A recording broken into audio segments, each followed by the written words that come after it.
욥기 25장 1절부터 6절 말씀까지입니다. 이제 25장으로서 욥의 세 친구들의 말이 끝나요. 오늘 이제 세 친구 소발 또 엘리바스 빌닷 그 사람들의 이야기가 끝납니다. 그런 다음에 이제 욥이 긴 이야기를 해요. 그리고 난 다음에 엘리후라고 하는 어떤 한 사람이 또 등장을 해요. 세 친구하고는 좀 다른 엘리후라는 사람이 등장을 해서 한참 또 이야기를 하고 그 다음에 하나님이 이제 직접 나타나셔요. 그래서 하나님께서 여러 가지 말씀을 주십니다. 그리고 나서는 욥기가 이제 끝나게 되는 거예요. 그러니까 오늘은 이 욥기 전체에 있어서 아주 중요한 마무리를 한번 짓는 시간입니다. 자, 그 내용을 좀 살펴보면서 본문으로 들어가 보겠습니다. 1절입니다. 수아 사람 빌닷이 대답하여 이르되, 원문은 수아인 빌닷이 대답하였다. 그가 말하였다. 이 빌닷이라는 사람의 말에 뜻이 있는데 그 이름의 뜻은 혼란스러운 사랑, 혼합된 사랑. 조금 좀 거칠게 번역을 하면 변태 사랑, 변태적인 사랑, 왜곡된 사랑. 아주 여기 나오는 세 친구들의 이름의 뜻이 우화적인 그런 내용을 담고 있어요. 빌닷은 사랑은 사랑이되 이게 온전한 사랑이 아니라 뭔가 이렇게 섞여 있는 사랑이라는 뜻을 가진 이름입니다. 어쨌든 이 빌닷이 어떻게 말을 하는가, 빌닷의 말을 들어봅시다. 2절. 하나님은 주권과 위엄을 가지셨고 높은 곳에서 화평을 베푸시느니라. 원문이 이렇습니다. 지배하는 것과 존엄함이 그분과 함께 있으며 그분의 높은 곳들에서 샬롬이 만들어지는도다. 대개 이제 우리가 성경을 보면 하나님이 나오고 주권, 위엄 이러한 얘기가 나오고 화평 이런 얘기가 나오면 굉장히 거룩한 말처럼 여겨지는데 이 얘기를 빌닷이라는 사람이 했기 때문에 이것은 그렇게 큰 의미가 없는 하찮은 이야기가 됩니다. 가만히 그 원문을 놓고 생각을 해보면 빌닷은 자기 나름대로 하나님에 대한 이야기를 지금 하는 거예요. 이 욥의 대화를 보게 되면 이 엘리바스와 욥의 이야기가 가장 치열해요. 그리고 이 소발이라는 사람이 굉장히 욥을 향하여서 저주의 말을 쏟아내요. 근데 이 빌닷이라는 사람은 그래도 조금 중립적인 입장입니다. 그래서 이 엘리바스와 욥의 이야기를 아마도 이 빌닷이 유심히 들었던 것 같아요. 그래서 여기 지배한다는 거, 그리고 이 존엄함이라고 하는 것은 이게 두렵다 이런 뜻이에요. 두려움. 이것에 대해서 엘리바스하고 욥이 대화를 주고받았거든요. 그것을 이제 한 대로 몰아가지고 지금 빌닷이 말하고 있는 거예요. 자, 이 내용을 보면 이렇습니다. 지배하는 것, 이 세상을 다스리고 통치하는 것, 물론 하나님께 속해 있다는 거 우리가 알죠. 그리고 이 존엄함이라는 거, 그분의 어떤 굉장한 위엄을 볼 때 우리가 두려움을 갖는 거예요. 큰 권세와 세력을 가진 사람 앞에 서면 진짜 인간이지만 어떤 경외심이 생기고 두려움이 생기는 거, 그런 거 있습니다. 그죠? 그런 건 조금 다른 얘기지만 어디 길거리 가다가 아주 유명한 연기자를 한번 보면 그냥 보통 사람 보는 거와 다르죠? 마음이, 내가 좋아하는 연기자면 괜히 마음이 설레고 말이죠? 그 사람한테 말이라도 좀 한번 건네고 싶고 그런 거 있어요. 인간에겐 그런 게 있어요. 또 정치 지도자라든지 이런 사람들, 신문이나 방송에서 많은 사람들이 그분들을 가볍게 얘기하지만 실제로 또 그분들을 대하면 그분들이 가지고 있는 어떤 위엄이라는 게 있어요. 사람이 사람을 대할 때도 그럴진데 하나님을 대한다면 이건 굉장한 것이죠. 그런데 그런 것들을 통칭하여서 존엄함이라고 표현을 했어요. 근데 이 빌닷이라는 사람이 그걸 지적하는 거예요. 지배한다는 거. 그리고 이런 존엄함. 이것은 사람에게 있는 것이 아니라 하나님에게만 있는 것이다. 지금 그가 이야기를 하고 있어요. 별로 문제가 될 것 같지 않지만 이것이 욥에게 적용될 때는 좀 달라요. 의미가. 욥이 지금 흥했어요, 망했어요? 망했다고요. 그러면 욥을 망하게 한 게 누구라는 얘기예요? 하나님이 너를 망하겠다는 거예요. 우리는 알고 있죠. 하나님이 욥을 망하게 한 거예요. 사탄이 욥을 망하게 한 거예요. 사탄이거든요. 사실 하나님 입장에서 보면은요, 이 말이 옳지 않아요. 하나님은요, 욥이 정말 하나님을 경외하고 의로운 자라는 것을 나타내시기 위해서 잠깐 악이 그에게 다가와서 그를 쥐고 흔들 수 있도록 허용을 하신 것뿐이지, 하나님께서 마치 주도하셔가지고 욥을 궁지에다 몰아놓은 거 아니라고요. 욥도 그것을 동의하지 않는 거예요. 내가 믿는 하나님이 나를 이렇게 치실 리가 없다는 거예요. 그리고 내가 그 하나님 앞에 이렇게 치임을 받을 수 있는 그러한 일을 한 적도 없다는 거예요. 일관되게 욥이 주장하는 게 그거예요. 그러니까 이럴 때 이 빌닷이 말할 때는 이래야 되는 겁니다. 지배하는 것이 하나님께 속해 있다는 것이 아니라 하나님의 원대한 뜻이 너에게 있을 것이다. 이런 식으로 좀 얘기를 했어야 되는데 이런 식으로 얘기해 버리니까 욥은 마음에 상처를 받습니다. 그 26장에서 욥이 하는 말을 들어보면 이런 말이 얼마나 욥에게 큰 상처를 줬는지 몰라요. 그래요. 하나님 우리를 지배해요. 근데 또 한 가지 이 존엄함이라는 말, 욥이 지금 하나님을 두려워하지 않는 게 아니거든요. 그런 오히려 지금 하나님이 두려운 거예요.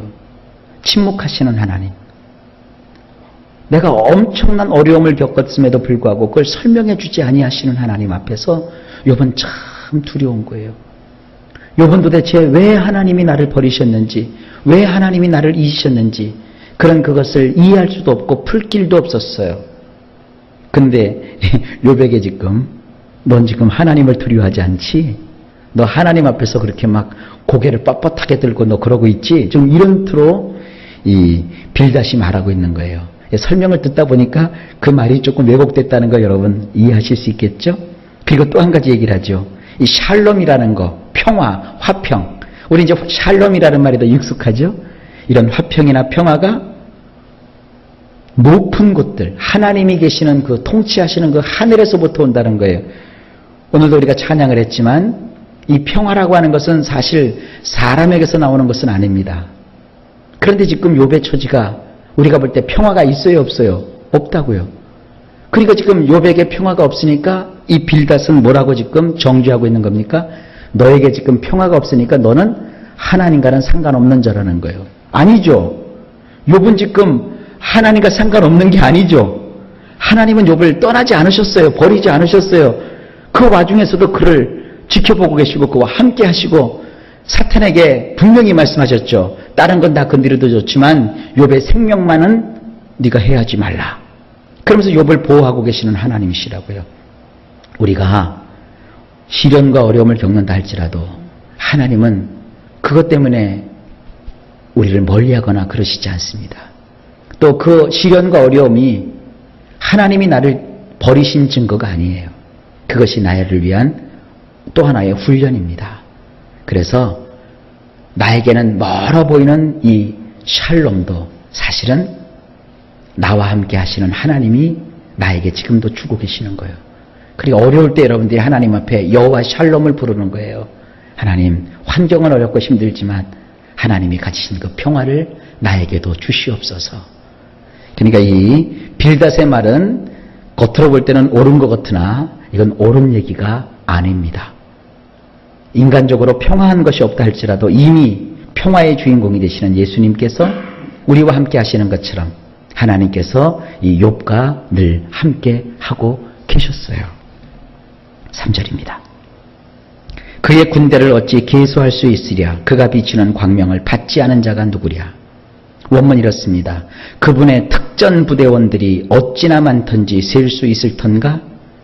그분의 빛이 그 위에 떠오르지 않은 자가 누구이더냐? 지금 이런 상황도 모르고 빌닷은 계속 이제 또 공격을 또 퍼붓기 시작해요. 하나님께는요, 이 특전 부대원이라고 제가 번역을 했는데 아주 특별한 군대가 있어요. 이 여기서 나오는 이 말은요, 원문을 보면 호위하는 군대, 지키는 군대, 또 이 적들을 섬멸할 수 있는 위력을 가진 군대를 뜻하는 단어예요. 그러니까 주님이 데리고 계시는 그 천사들 가운데 이렇게 아주 강력한 힘을 가진 천사들이 있다고요.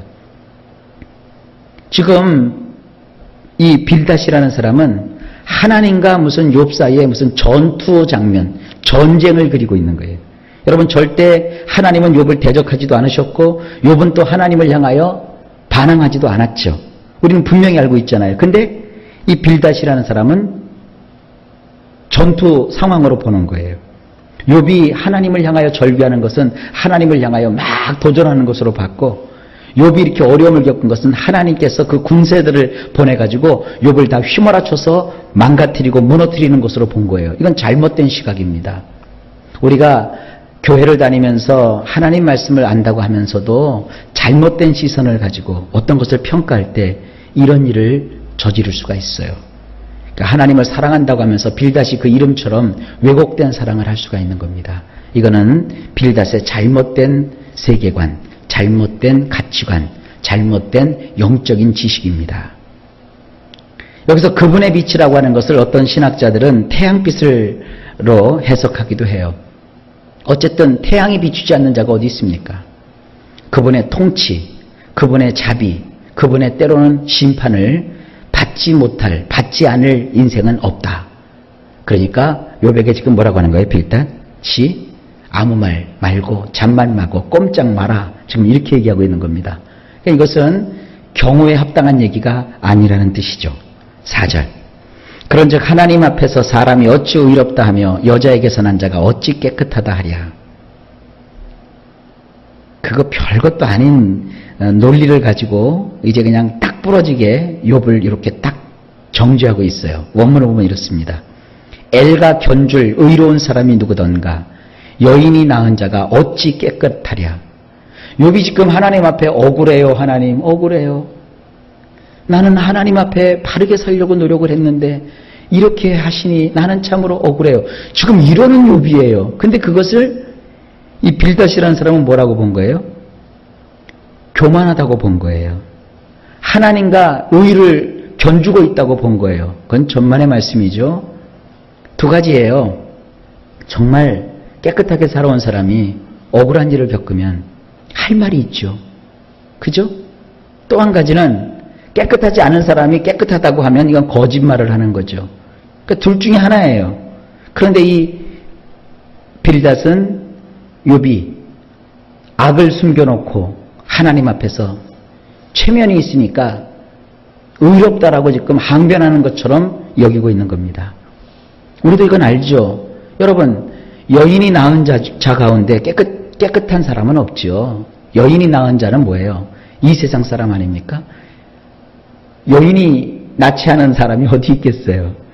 이 세상 사람 가운데 깨끗하지 않은 사람이 없어요. 예수님밖에는. 다 더럽고 추악해요. 죄 때문에. 그 얘기 다 아는 얘기 가지고 욥을 이렇게 공략할 수가 있겠습니까? 이거는 빌닷이라는 사람이 뭘 잘못 생각해도 한참 잘못 생각하고 있는 거예요. 5절. 보라. 그의 눈에는 달이라도 빛을 발하지 못하고 별도 빛나지 못하거든. 원문 이렇습니다. 보라. 그분의 두 눈에는 달이라 할지라도 비추지 못하며 별들이라 할지라도 반짝이지 않느니라. 그러니까 하나님의 전능성과 위대함을 강조하는 거 좋은데 이거는 욥에게는 절대 해당하지 않는 그런 쓸데없는 얘기를 가지고 지금 욥을 겁박하고 있는 겁니다. 마지막으로 6절. 하물며 구더기 같은 사람, 벌레 같은 인생이랴. 원문이 이렇습니다. 정령 사람이란 구더기에 지나지 않으니 사람의 아들은 벌레이니라. 그래요. 이렇게 인생을 보면 또 이럴 수 있습니다. 그러나 중요한 건 뭐예요? 그런 구더기 같은 인생을 건지시기 위해서 하나님께서 구더기 같은 인생이 되어주셨어요. 이 빌닷은 이것을 모르는 거예요. 여러분 그렇죠. 우리가 가만히 양심을 놓고 보면 우리는 욥과 같지 않죠. 우리는 하나님께 부족한 게 많죠. 잘못한 것도 많죠. 근데요, 마냥 여러분 스스로를 자책하지 마세요. 나와 같은 자를 위해서 하나님이 누구를 보내주셨어요? 예수님을 보내주신 거예요. 사탄은 오늘날 빌닷과 같은 자들을 자꾸 내 앞에 등장시켜서 너에게 무슨 희망이 있느냐, 너에게 무슨 소망이 있느냐, 네 가진 것이 뭐를 하겠느냐, 여러분 이렇게 좀 많이 배운 사람들이 자주 쓰는 거 있죠. 못 배운 것들이 알지도 못하면서 그 얼마나 사람 그 얘기 들을 때 이런 말 하면 좀 그렇겠지만 미치고 환장하고 팔짝 뛰게 하는 줄 아십니까? 아니 누가 배우고 싶지 않아서 안 배웠어요? 삶을 살다 보면 배울 수 있는 기회를 놓쳐버릴 수도 있는 것이고 또 철이 덜 들어서 한참 배워야 될 때 배움의 때를 놓칠 수도 있는 겁니다. 우리는 이 빌드과 같은 마음을 가지면 안 됩니다. 하나님은 구더기 같고 벌레 같은 나를 위해서 하나님 자신이 구더기가 되시고 벌레가 되셔서 우리를 끄집어내시고 건지신 분이십니다. 그러니까 여러분 세상 살면서 이 빌닷과 같은 소리를 들으면서 마음 상해하지 마세요. 하나님은 여러분에게 오늘도 말씀합니다. 너는 나의 가장 사랑하는 자다. 너도 참을 수 있고 너도 이길 수 있고 나도 너를 늘 사랑하고 있단다. 힘내라 하고 주님이 말씀하고 계시는 거예요. 빌닷과 같은 소리를 듣지 마시고 하나님의 자비의 음성을 들으시면서 하루를 사시고 인생을 살아가시는 우리 성도님들 되시기를 예수님의 이름으로 축복합니다. 오늘 이렇게 빌닷 얘기가 끝나니까 제 마음이 다 놓여요. 이제 다음 시간부터는요, 이제 욥의 얘기가 나오니까 이제 마음껏 하나님의 말씀을 읽으면서 아멘 할 수 있고 또 그를 통해서 주시는 은혜가 클 줄로 믿습니다. 자, 여러분 욥기 25장까지 수고 많으셨습니다. 자, 오늘도 하나님의 은총이 넘치는 하루 되시기를 예수님의 이름으로 축복합니다.